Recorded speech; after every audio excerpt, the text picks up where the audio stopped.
Hi, how are you? Hi, Jane. How are you? Well, I would love to begin by kind of reflecting on your artistic roots and, how that foundation even shaped your deep commitment to the public art and creative community. I was an artist when I was young. I was a double major in school, political science and fine art when I went to college. I went to Stanford University, moved down to LA when I graduated, and LA had amazing murals, and I applied to do a mural, and I got a grant, and I just fell in love with public art and the way murals make art accessible to everybody. And I, started doing one mural after the next and working with young people. And I'm from the East Coast. I came back east after 5 years to be with my family and ended up getting hired by former Mayor Wilson Goode to run an art program for the Anti-Graffiti Network. And I worked with graffiti writers for 10 years and got to experience their amazing talent. And when that closed, I talked to the next mayor, Ed Rendell, about creating a community-based public art program. And he agreed, and that was how Mural Arts came about. And it's been, over the years, a very interesting mix of my interests in art and my love of the arts and my interest in cities and in education and in policy work and public safety. It's just an interesting intersection of many disciplines and areas of interest for me personally and professionally. I think that murals give people the dignity and respect that they truly deserve. And mural making has been an extraordinary platform for artists in our city. We work with 250 artists every year, 6,000 artists since 1998. It's how I, met Niall. Niall was in our art education program. We really try to see ourselves as an incubator and a platform where artists can come in and do really good work. The public art field for many, many years over time was fairly effete, and it wasn't exactly equitable. And we've tried to do everything we can to keep that door open so artists can come in and do their best work. We have art education programs in restorative justice, behavioral health, community development. So we work with artists that have, had, very major struggles in their lives and are self-taught, and artists who are classically trained, and everybody in between. But the real thrill is to be able to see someone like Niall come in as a student and notice their talent and be able to work with them and then see their career just thrive. And when she started the company, I could not have been prouder. I was just like, look at how she's, putting her talents and her genius, I think real genius, to work. And that, the world really benefits because Niall Livingston is in it. And her work graces the sides of buildings of the city, and now she has a design firm, and that's fantastic. And then to be a client was really just, for me, something really deeply moving, because of the amount of respect that I have for Niall. Oh, wow. That's really special. I appreciate that take on everything. And well, then let's kind of dive into how you approach creative collaboration with her, with the team now compared to then. Well, I think that, for a long time, when Niall and I were working together, Niall was a muralist. So, so the collaborative process, I'd say that the murals in the city, and there are over 4,000 of them, are really driven in part by a collaborative spirit that builds a partnership between the artists and the community. And I don't think any of that is really easy because there's so much feedback and content, and the artist has to be almost like a film editor, sifting through people's ideas and coming up with something that's really beautiful. And Niall has had some very complicated projects. In fact, they're doing a complicated project right now in Alney where there are a lot of different opinions. And I think the sort of the genius of the muralist is to be able to take all this feedback and make it work, and come up with a design that is appealing to everybody. And it's a lot of pressure, and it's very different than working in one studio. But I think Niall is really innately gifted at this, and seems to have the disposition and the patience and the generosity of spirit to do this work. So it's been quite interesting to observe artists who have left the confines of their studio and can willingly and graciously share their magic and their gifts with the world, which is what Niall is doing. And then I think then to enter into, a project with Creative Repute was something different, because there it wasn't just Niall and Mural Arts. It was really a firm, and it was different people. But, I think their aesthetic sort of hovers over Creative Repute. And so it felt in a way, like a great collaborative project where there was a lot of discussion and dialogue. And that's a very complicated project we were discussing, FloatLab.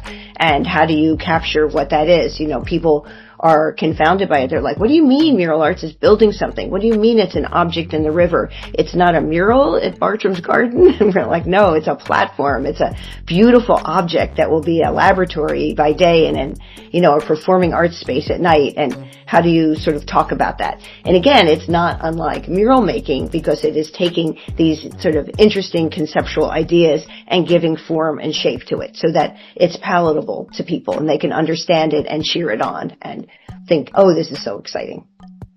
That really is exciting. When you reflect on those early moments of working with partners like Creative Repute, what aspects of your organization's growth felt unclear or unsure at first and then became clearer over time working with us? Well, I think for us it was, because by the time we were talking about FloatLab, the organization was a fairly large organization. I think for us, the creative challenge of the moment was to figure out how we talk about FloatLab and what the look of it is going to be, what the marketing of it is going to be, and how do we inspire people and not confuse them, and what is the brand of it, and what's the mark that would be really creative, that would capture the depth and breadth of this project. So I think it was great in that the team at Creative Repute really pushed us to think about that, to think not just abstractly, but if we were thinking about a mark, if we were thinking about how to talk about it, what would that be? And through, months and months of dialogue and going back and forth and looking at different material, we were able to come up with a plan for that. So now we have we're really have a good marketing plan, and we have a brand, and we on FloatLab will be here this summer, so it's becoming very real. At the time, I think the interesting thing is you have to believe in something before it's real, and so we were having conversations about something that had not been built yet, and it was over the last few years it's been built in North Carolina, and then it will come up, it'll be towed up in the ocean, through inland waterways in North Carolina, up through the ocean and down the river, down the Schuylkill River, and then arrive at Bartram's Garden and be like, that is really hopefully celebrated, because there's nothing like it in the United States. No, not at all. I want to see, has the news been covering this? No, they covered it a few years ago when we announced that it was coming, but this will be, we hope, a national news story. How has staying in the long-term partnerships versus short-term project-based collaborations changed the way decisions are made within your organization? Well, I think we like long-term partners because they get to know us, and then it's not like starting over every time. And so it's really good to pick people who have, not just know the organization, but understand the work and respect the work. And they're better prepared to tell the story of the work. So I will always opt for longer term partners than to start, in new with people all the time. It's just, it's preferable. I like the fact that at Mural Arts, a third of our employees have been at Mural Arts over 12 years. So it's really nice that there are so many people who've been long distance runners with us. And also I think that it's, great that there's so many artists that work with us today that we've known over a really long period of time. I think that's a testament of a strong organization, that people stay in that the ecosystem of Mural Arts is a robust one, and the village that makes up Mural Arts, you have people from literally 25 years ago and people from 2 years ago. Yeah, but I think that balance is really important, and I think that people who have that a real, like, I think people have a deep-seated belief in the work, and that's because we have been here for a really long period of time, and they see how committed we are. Was there a particular point or experience that made you realize your relationship with a partner was more than just transactional? Yeah, I mean, I would say, working with creative, Repute never felt like transactional. It felt like that this was very much like working with something that had come out of Niall's brain and was just very much like about Niall as an artist and a thinker and a person who has great imagination. So I always felt like it was really like a partnership in every sense of the word. And I think that, I would say for a lot of the people, the contractors that we work with, like people who help us with different things, we tend to work with people over longer periods of time. And I think that, even with community groups, like a mural project is pretty complicated. And so it's really about it's not transactional. It's really, it has to be more real than that. Otherwise people sense that it's not. I think that people really trust mural arts, and I think it's because we understand that it's about building up this collaboration and partnership. And actually these relationships really sustain. There are a lot of people we worked with 20 years ago that we're still in touch with, which is really nice. Talking about sustainability and the things of that nature, as visibility and scale of mural arts expanded over the decades, what areas of your work were tested the most? We're one of the few public art programs in the country that's been around this long, and I think that you're tested every time there's a mayoral change. You're tested because we're part city, part not city. You're tested by funding constraints. One is tested by what's going on in the world. I mean, there are all kinds of factors that can impact a nonprofit. We're a city/nonprofit organization. And so we are, you do feel vulnerable, and sometimes it seems rather precarious. I think this is a difficult time now.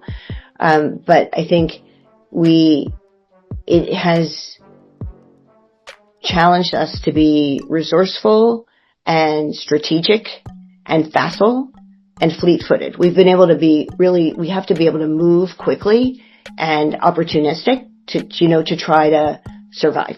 And I think that, that is sort of an art form itself, running an organization like this. And the fact that it has been able to sustain through 6 mayors is quite something, and through so much change in the world. What systems and practices or clarity of vision helped you manage that growth without losing artistic or community focus? I think that's a really great question, because our work is pretty vast. It's, we cover lots of different areas. And it used to be that people would say, well, are you an educational program? Are you social services? Are you public safety? Are you an art program? And I would say, well, actually, we're all of those things, and we look at it through the lens of art. And I think what has helped us sustain over time is that we've always been really clear about our mission, and that art is really the focus of what we do. But we also believe that the world can be a better place because artists and art making is in it. So we just, I think that is, like, we're sort of, that's a non-negotiable, that we think that the creative process really matters, and that artists are agents of change and transformation, and that when you bring creative people into any kind of situation, or you need to solve problems, or you're thinking about, sort of intractable issues that cities face, that having a person who is creative, imaginative, forward-thinking at the table, an artist, sort of can help people find the light. And that is something that we have just believed in over time, and we have not wavered. We haven't gone left or right around that, and we just keep moving forward, knowing that we believe so deeply and passionately that art can lead us to change. Were there moments when slowing down or reinforcing internal structures actually helped you move forward confidently or authentically? Another good question. I would say that I'm not really good at slowing down. It's not one of my gifts. But I would say we've had strategic plans over the years. I mean, and let me just say that there have been people around me who are better at that, and I've learned to really listen, that slowing down is not necessarily a bad thing. And we've done strategic plans, we've had retreats, we've had planning sessions, and while I will initially fight it and think, oh, this is a waste of time, we need to be doing our work, I do realize that we can only do the work if the organization is strong, and the organization will be strong if the people who are working there feel really good about where they're working. And so we want to really respect work-life balance, and we want to respect, what it means to do the work well, but the environment where people are working is a healthy one. And we want to also be brave enough to course correct, right? Because I think there's no point in not facing critique. And I think that I learned that over the years, and in the end, it's really sort of humbling to do this job, because you really have to you have to understand that you are going to fail, and when you do, you have to fail forward, and you have to analyze it and learn from it and quickly move on. About 2003 and 2004, John Street was the mayor, and we were made part of the Division of Social Services, and suddenly a lot of opportunities came our way. And we were a very small organization. And our board really suggested that we build the infrastructure and we think about people's capacity to deliver on the aspiration. And I was very resistant to do that.